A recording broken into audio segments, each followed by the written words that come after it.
All right, good morning again. I am going to give you your journal club early this week because I want to give you the time to study it and to listen to it. We're going to have our test on Monday, and like the journal clubs have been on the quizzes, this journal club can be on the test. But this is a very personally important journal club to me. This is my PhD research. Right here, we have my PhD research, which is actually titled, it's titled for one of the papers, but it really includes all the papers. A lot of times what you do in the sciences is that you publish papers as you've gone through grad school, and the papers that you have drafted or published go into your dissertation, and that's what really happened here. I also wrote a first chapter that was an overview of the literature, and I turned that into a review that turned into another publication. So sometimes you write a little more, but honestly, as you're going through grad school in the sciences, you're doing experiments, you're publishing experiments, and you're kind of writing your thesis automatically. It's one of the perks of being in science. Okay. So this is energetic asymmetry among hydrogen bonds in the MHC class II peptide complexes. That's going to be the key paper. If we're talking about the journal article that is the focus of this journal club, it's that. And the key word within the key paper is asymmetry. Symmetry is when things are equal on both sides. Here we're talking about a case where things look equal on both sides. They have a structural symmetry, but there is an energetic asymmetry. When you look at how things move and act, which is what energy is, they move and act differently. And that ends up being a really nice story.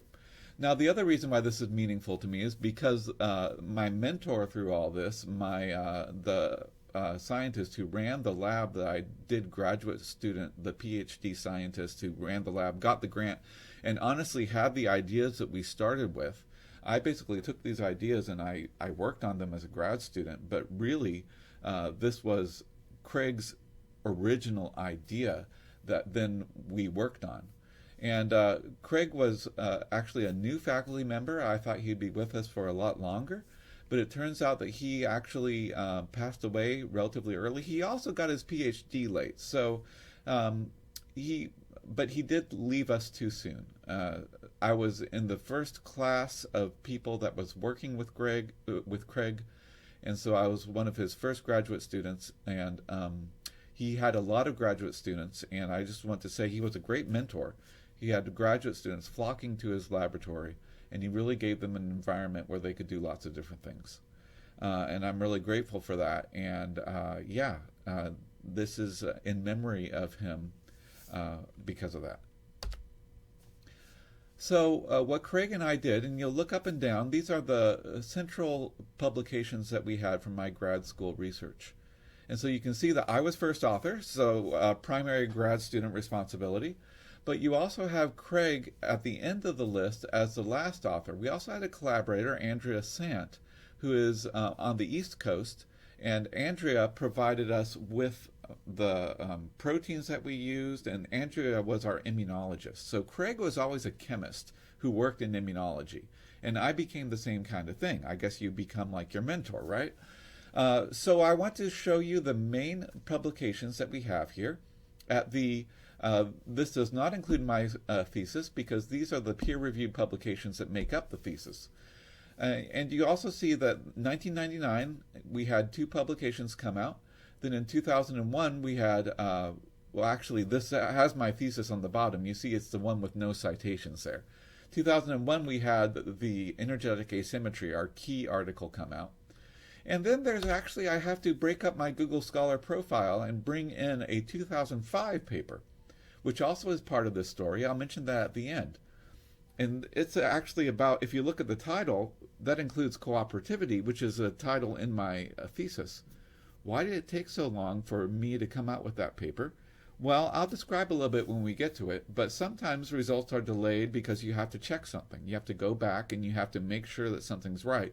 Much better to delay a paper and do that than to publish it and then have to retract it or retract part of it later. We had to do that. And it was, in the end, it ended up with a nice publication, and it all worked out in the end. But that's why the date is so different. So the key paper right there is the Proceedings of the National Academy of Sciences paper about energetic asymmetry, and it's in MHC Class 2. If you look up and down, though, you'll see MHC Class 2 over and over again. My whole subject was looking at how peptides fit into MHC Class 2 as a chemist, and what parts of the MHC Class 2 complex were the most important things. At the very top there, it all started with my first paper, the cutting edge paper, which is a special category of like quickly shorter papers that are important to the community. So I was very happy to have that cutting edge sort of designation for this. It also meant that there was less writing to do for the paper, and we could follow up with later papers. So it was a nice deal. But these were considered important enough results that people wanted to know about it quickly. And that's what the category is. Sometimes there's different categories of papers. So it has a very 90s sort of logo. See the cutting edge logo up there. This is what it looks like.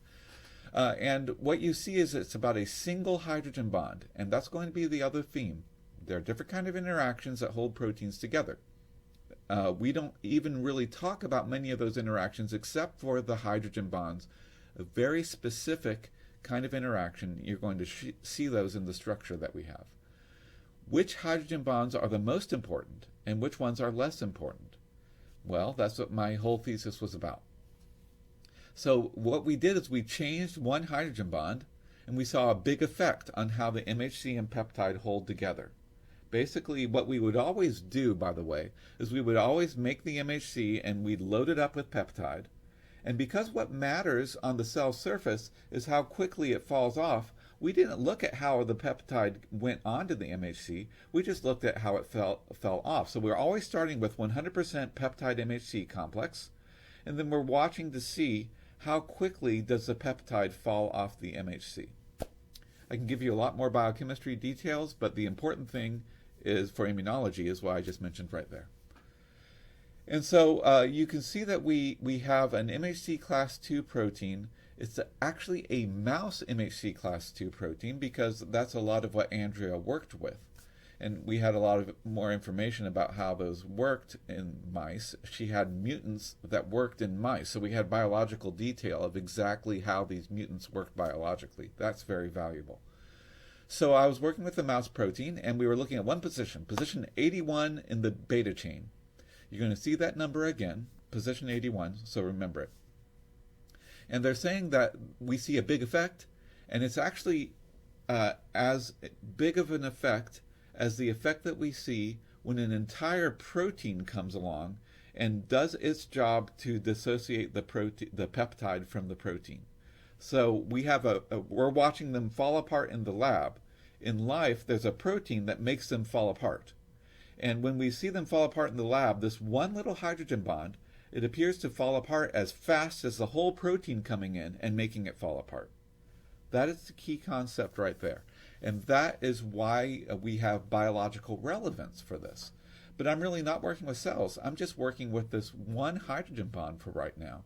And the fact that we saw a big effect, this is what got my whole research. I was actually working on a couple of areas of research, but when we got this result, I focused my research and I really went after this idea of which interactions are important. We've got one really important interaction. How many more are there? Here's a schematic of the hydrogen bonds holding the peptide into the MHC. Looking down on the groove, and you have the peptide in yellow in the middle between the groove. And remember, for MHC class 2, you've got all these dotted lines that are the hydrogen bonds, and they're distributed throughout the peptide. They're distributed from the N-terminal end on the left to the C-terminal end on the right.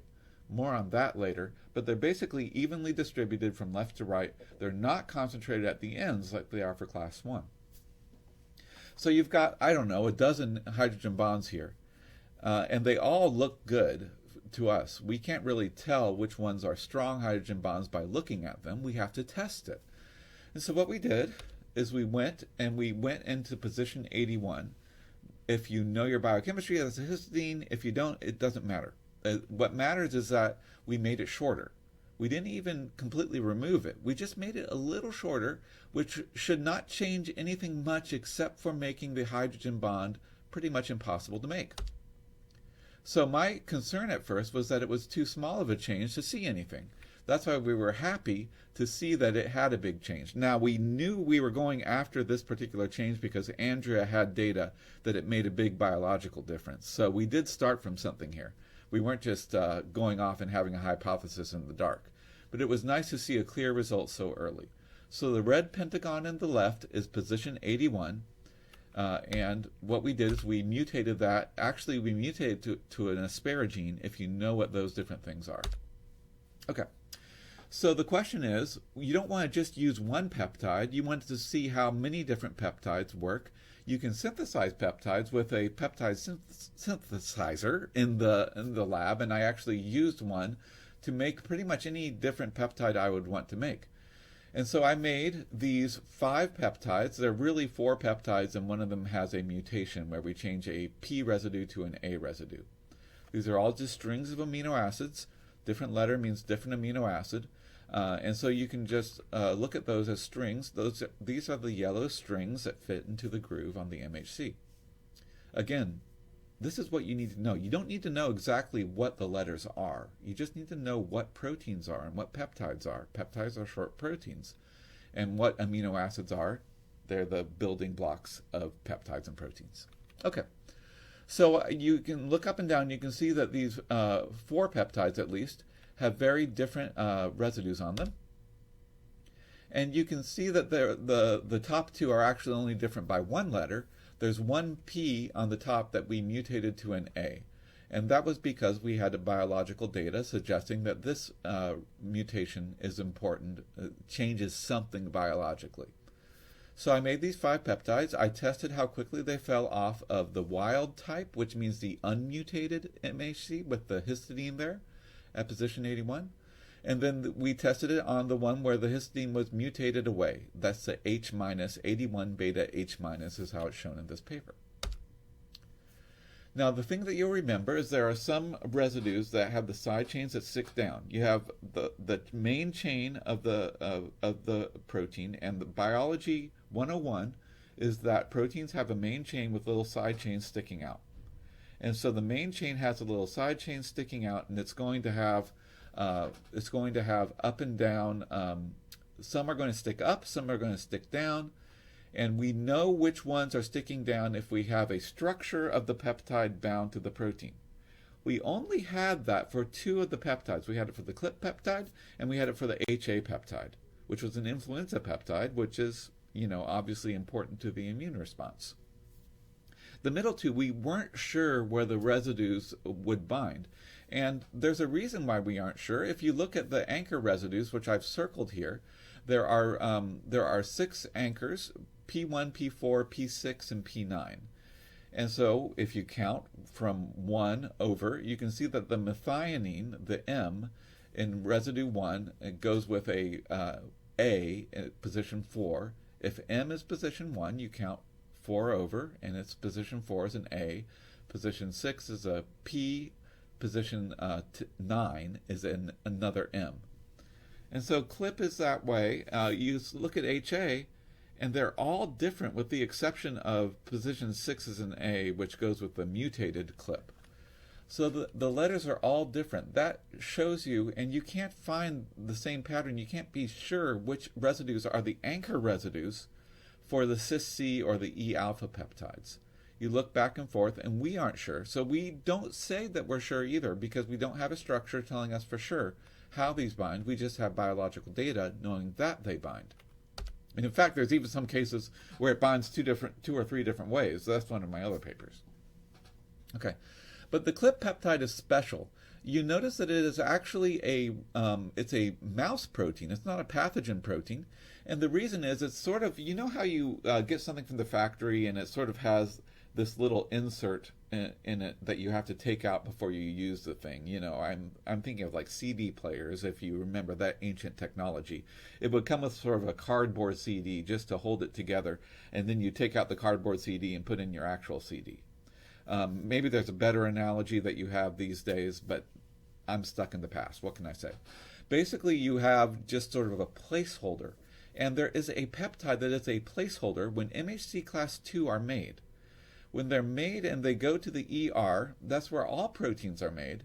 And so they have to go to the ER just to be made. They do not function in the ER. And in fact, you want to make sure they don't bind any peptides in the ER, because you want them to go to the lysosome and bind peptides there. This is an important point from where we set this up in the last lecture. So in the ER, you want the MHC class II to be blocked.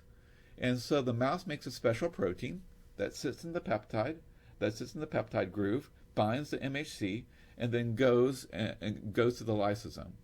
Now, in the lysosome, the rest of the protein gets cleaved off, but the part of the mouse protein, the factory original protein, is still stuck in the groove.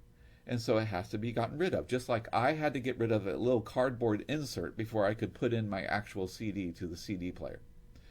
This cardboard insert part is called CLIP, and that's the CLIP peptide.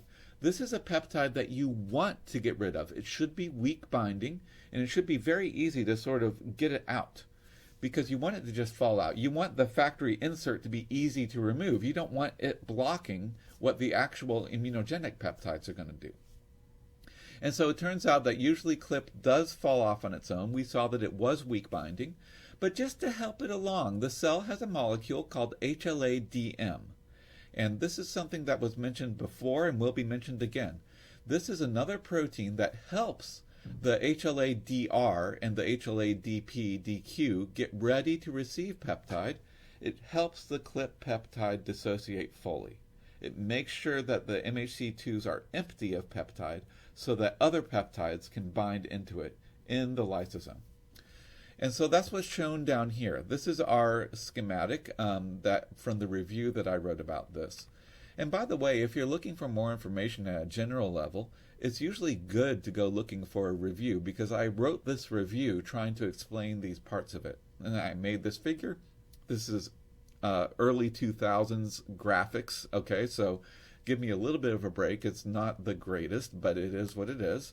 And then this shows HLA-DM helps exchange the CLIP peptide for an immunogenic peptide on the right. And all that is to say, that's why we were testing the CLIP peptide. One of the questions we had is, how does HLA-DM work? Does it bind to a specific part of the HLA-DR protein of the MHC class II? And so these are our results. Remember, we are binding these up, so we're always starting at 100% bound on the upper left. And then we watch the protein fall off of, or the peptide fall off of the wild type protein. And for most of these proteins, they take a long time. Look at the time scale of hours. I would run these experiments over a week, and I would test to see how things fell off. The cis-C, E-alpha, HA, and CLIP peptides all bound for hundreds of hours. It took you about 200 hours to even see half of them fall off. Those are the open circles, the normal wild type situation, unmutated. And look at the CLIP one. The CLIP one is much faster, but it's still, in our assay, it still takes about 12 to 15 hours for half of that to fall off, for the line with the open circles to drop halfway. Okay, so, but the thing is, when we do this mutation, this one little 81 mutation that takes away the hydrogen bond, right? Those are the filled circles. And you can see for every single one, immediately they drop off really ridiculously quickly. The cis-C still takes hours, but the E-alpha, HA, and CLIP, you can't even see them on the original graph. So we have to do a little inset where we show you how it falls off within 5 hours or a fraction of an hour in the case of CLIP. Basically, it falls off like that. It seems like H81 disrupting that hydrogen bond is helping it to fall off. That one little hydrogen bond that I sort of highlighted on the left here. You mutate that, and the peptide can't hold on anymore. That's pretty amazing result given how many hydrogen bonds they are. That's not a 10% result. That's like a 95% result. 95% of the binding energy appears to reside in that one bond. And that is approximately what you see happen when HLA-DM comes in and messes with the CLIP peptide to kick it off. And so you see that this really seems to indicate that that 81 is important. We can get the numbers to see, oh, okay, so proportionately, are the weak binding peptides like CLIP affected more or less than the strong binding peptides like cis-C? And what we did is we made a graph of the ratio of so there's the half-time. Cis-C has a really long half-time, and it actually has a pretty low relative rate enhancement. When you mutate the hydrogen bond away, the cis-C will fall off about 10-15 times faster. That's a lot, but it's not as much as CLIP. For CLIP, it already falls off the weakest, it falls off the fastest. But its rate enhancement, it falls off really fast. If you go to, it falls off with 175 times faster rather than 15 times faster. In other words, this effect seems to work even better for the CLIP as a target of the effect, which is exactly what HLA-DM wants to do. It wants to remove CLIP specifically. It sort of wants to remove everything, but it especially wants to get rid of CLIP. And so this effect fits with the biological function of the HLA-DM protein, and we were like, I wonder if this is how the biology works. So that was one paper. I went on and we did more mutants. Basically, we did the same peptides, roughly, and we looked at more MHC mutations. Remember how we had the H81 mutation in the first one? Well, when you look at the peptide, when you look at the peptide MHC complex, look at that H81 over there, down there in the corner. There we are. At the other side, look up, and then you see up there H68. That looks like almost the same. In fact, from this perspective, they look very symmetric. So the question is, do I see a similarly big effect if I disrupt that hydrogen bond in the exact same way? So we mutate that one from H to N. We remove its hydrogen bond, and we tested it against the same peptides. Then we went one more. You see that we also have the N's in the green residues, N82 and N69. Those are also symmetric. So you have 2 on the left side, and you have 2 on the right side. So we're going to mutate those, and again, we're not going to mutate them completely. We're just mutating them a little bit. If biochemically you know that we're just shortening them up. Again, this is for those of you who remember your biochemistry, but it's why I teach you the biochemistry, because it's helpful to know what serine is relative to what asparagine is. Anyways, the main thing is you can believe me when I say it's a change that should disrupt the hydrogen bonds but shouldn't disrupt much else. And so we want to compare them. And by the way, I want to tell you about one little thing about the way that we read the protein letters. Each amino acid is a letter, and so the proteins are long strings. So the question is, do we read them right to left or left to right? Which direction do we go? Well, the answer is they're made from the N terminus to the C terminus. So we're going to read them in the same way that they're made. We're going to read them from N terminus to C terminus the same way the genes are arranged. And so because we are reading this figure, we put the N terminus on the left, the C terminus on the right, and so you can read it left to right and say we have this red and green residue on the left, which is the N terminus of the peptide, versus the red and green residue, which look the same, except they're on the C terminus of the peptide. Very cool. So you have, so we did the same kind of thing where we saw things file off. And so what we have right here is we have the peptides and we have the N-terminal cysteines, or I'm sorry, these are the N-terminal histidines. I mispronounced that. The N-terminal ones are always in the filled circles. The C-terminal ones are always in the open circles. And look at that, there's a pretty big difference. The filled circles are dropping down a lot faster than the open circles.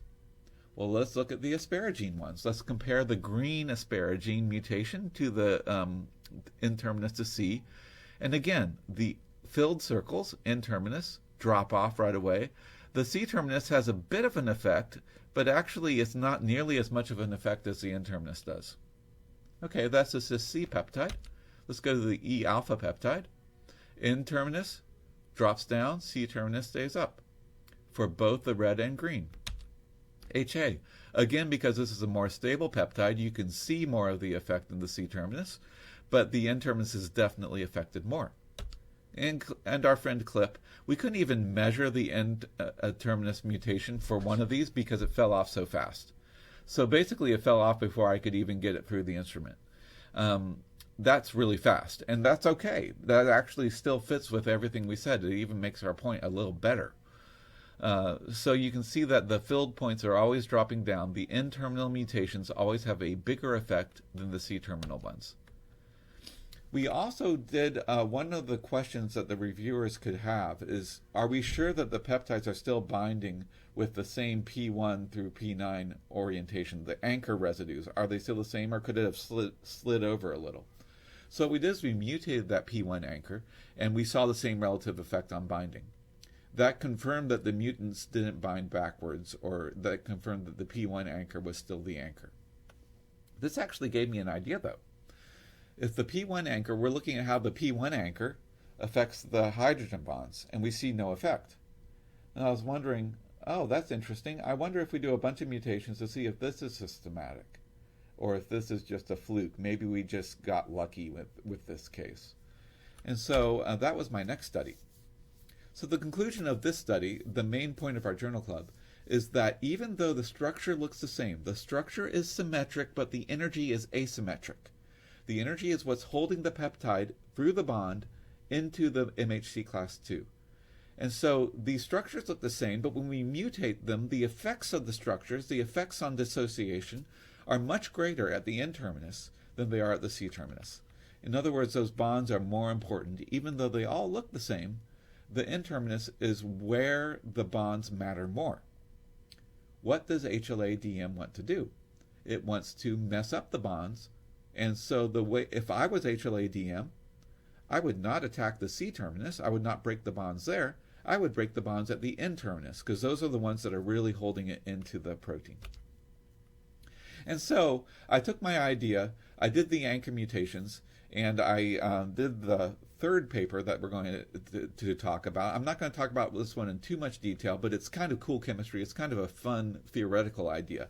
If you have an interaction that's pointing up and down and an interaction that's pointing side to side, and they're totally different kinds of interactions, do they talk to each other? It's sort of a fundamental chemistry question. And the one thing I want to show you is, it took me forever to make this figure way back when, and now we can probably make it like right away.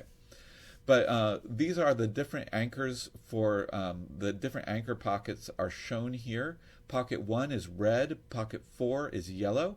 Pocket 6, you can't even define it, so you can't even give it a color, and pocket 9 is green. Each of these pockets is a gap that holds the side chain. And you'll notice that the P1 side chain from this view is not filled at all. In fact, there's a lot of space in all of these to accommodate bigger side chains. It's open. And so that was part of our point. We thought that you could probably tolerate a lot of different changes at the anchor positions, which makes sense. You don't want an organism to be able to evade your T-cell response by just doing one little mutation at the P1. You want your MHC class IIs to be very indiscriminate in how they bind. You want them to bind a lot of different peptides. You don't want them to care a lot about which pocket residue is where. And so these are the peptides that I made. Each of these peptides was tested on the 4 different mutants that we had. And so this was a lot of work. Some of it was previous.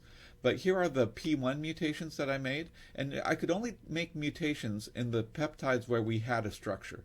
So I could really only make mutations in HA and the CLIP peptides. And that honestly made it doable.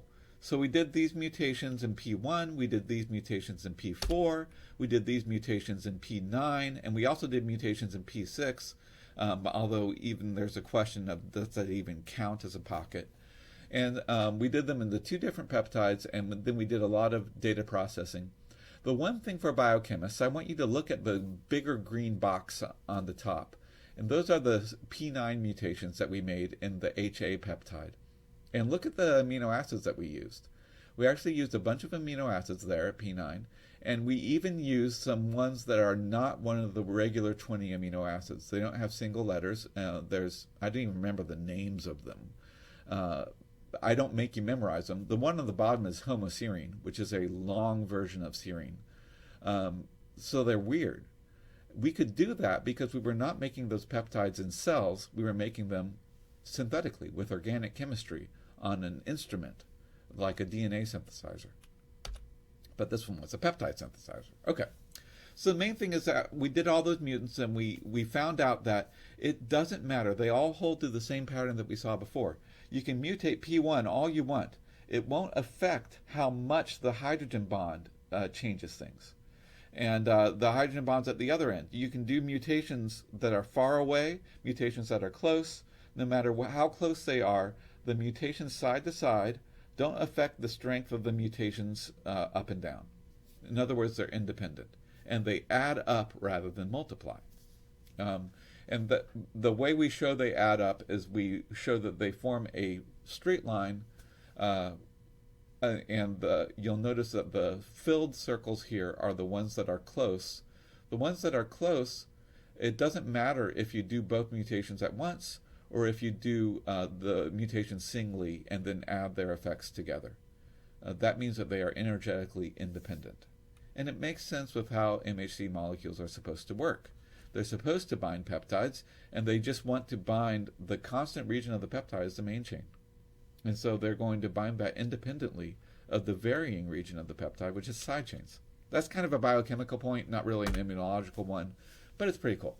But remember that these also have implications for how does DM work. And in 2007, we had a nice review of the field that used, that cited our results and even gave it a figure, which is very cool. And then this was able to mention that another lab had found that they did the mutation and they tested it in antigen presentation cells, and they tested it to see how HLA-DM would bind it. And it looks like if you have that mutation, HLA-DM doesn't appear to do anything more. In other words, it looks like HLA-DM can do its job just by disrupting this one mutation. That's a nice confirmation of what we found. And I just want to remind you that these MHC genes, and again, we're switching back to human genes here because the other labs are working with human genes, but it's nice that what we found on mouse genes applies to human genes, so that's cool. Just remember that DM is part of the HLA locus, and so it's part of the whole area, the human MHC, the HLA genes, it's HLA-DM, and it's right in the exact middle of this slide. And I just want to show you, if you look back and forth, you see DQ, you see DR, you see DP scattered around. DM is the same type of protein. It's homologous to the other ones, but it actually does a very different job. It does not bind peptide. In fact, it kicks peptide off of other things. It's a really good example of how a similar structure protein can be used for a very different purpose by evolution. So, if you have my work, you would say that HLA-DM should bind HLA-DR at the N-terminus. Even though it's different species, different molecules, we should say this is how it works because they have the same hydrogen bonding interactions there.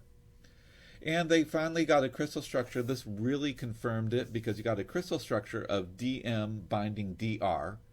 And so this shows you a little bit of the schematic of how DM is supposed to work. DM is supposed to bind DR. It's supposed to kick off the peptide. And so they found where does it bind. They got a crystal structure. There it is. DM is shown in red and yellow. And there it is. It's binding the N-terminus of the blue HLA-DR molecule. And you see that it's binding right there on, if you look at that arrow, the N-terminus of full-length peptide is right there exactly where DM binds DR. In other words, the protein agrees with me. If you want to disrupt peptide, you go for the N-terminus, not the C-terminus. So, that's what lessons can we learn? What lessons did I learn, life lessons that I learned from this experience? Well, the whole idea of we can do experiments in a chemistry department that actually will be publishable and will help immunologists understand how immunology works is that was shown. We showed that the N-terminus was more important to chemists in chemistry terms, and then they showed that the same N-terminus was more important to the immune protein that does the same job. the peptide disruptor that HLA-DM is supposed to do. The other lesson that I learned that was more of a virtue lesson is that patience is a virtue. It took me a long time to get the last part of my dissertation published. In fact, it took until I started SPU at 2003. So I graduated, my dissertation was published in 2001. I don't know if you can see that. It says 2001 right there. But it took until 2005 for this to get through peer review. And part of that was because we held it back. We actually had an issue with the sequencing of one of our mutants. And we had to go back to the building block and we had to sort of rebuild some of the results to confirm that the mutant was what it said it was. And it turns out that it was, so that was, and I wasn't involved with making the mutants. It was a graduate student in the other lab. But I had to wait nonetheless. You're a team. You have to wait for the whole result to come out. And so that actually ended up being good for me because I needed publications when I was a new professor.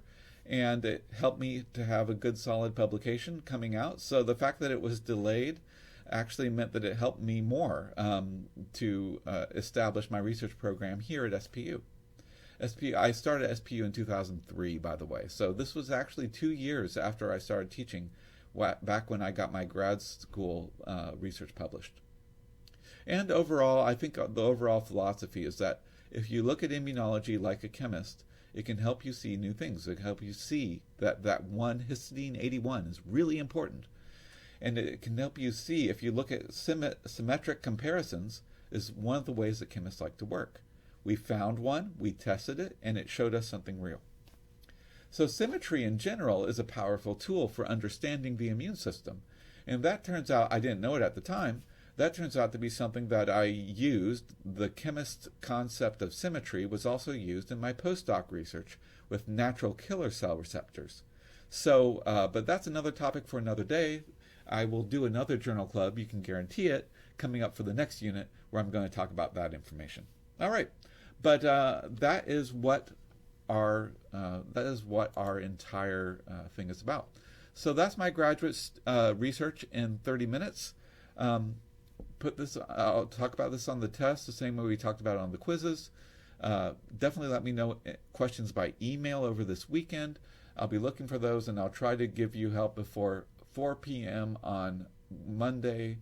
Please show up to class, and we will give you the test. All right.